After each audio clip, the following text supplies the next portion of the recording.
बिस्मिल्लाहिर्रहमानिर्रहीम। अस्सलामुअलैकुम।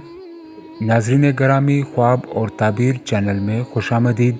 अगर आप हमें यूट्यूब पर देख रहे हैं तो हमारे इस चैनल को सब्सक्राइब करें और साथ दिए गए बेल आइकॉन को दबाकर ऑल पर क्लिक करें। और अगर आप हमें फेसबुक पर देख रहे हैं तो हमारे पेज को फॉलो और लाइक करें। ख्वाब और ताबीर चैनल पर आपको बिलखुसूस ख्वाबों की ताबीर और बिलउमूम दुनिया भर की मुनफरिद इस्लामिक वीडियोस मिलती रहेंगी। नाजरीन, आज की वीडियो में हम ख्वाब में सोना देखने की ताबीर जानेंगे।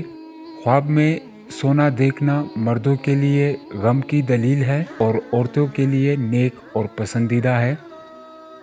अगर ख्वाब में देखे कि इसने सोना पाया है या किसी ने इसको दिया है तो दलील है कि इसी कदर इसका माल ज़ाया होगा। और अगर देखे कि सोना या चांदी पिघला रहा है तो दलील है कि लोगों के तानों में पड़ेगा। और अगर ख्वाब में देखे कि सोना बेचता और ख़रीदता है तो दलील है कि इसको गम पहुंचेगा।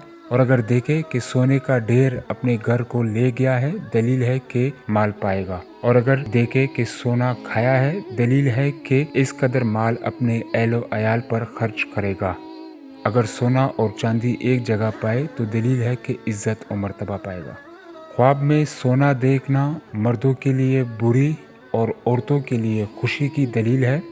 अगर सोना और चांदी एक जगह पाए तो दलील है कि इज्जत और मर्तबा पाएगा। और अगर ख्वाब में चांदी की दुकान देखे, दलील है कि किसी मालदार शख्स की लड़की से निकाह करेगा। और अगर ख्वाब में देखे कि सुनार के पास बैठा है और इससे लेन देन कर रहा है तो दलील है कि इसका काम किसी झूठे शख्स से पड़ेगा। नाजरीन, अगर आप भी अपने ख्वाबों की ताबीरात जानना चाहते हैं तो कमेंट बॉक्स में कमेंट करें। वीडियो को लाइक शेयर करना मत भूलिएगा। मिलते हैं अगली वीडियो में, तब तक अपना ख्याल रखें। अल्लाह हाफिज़।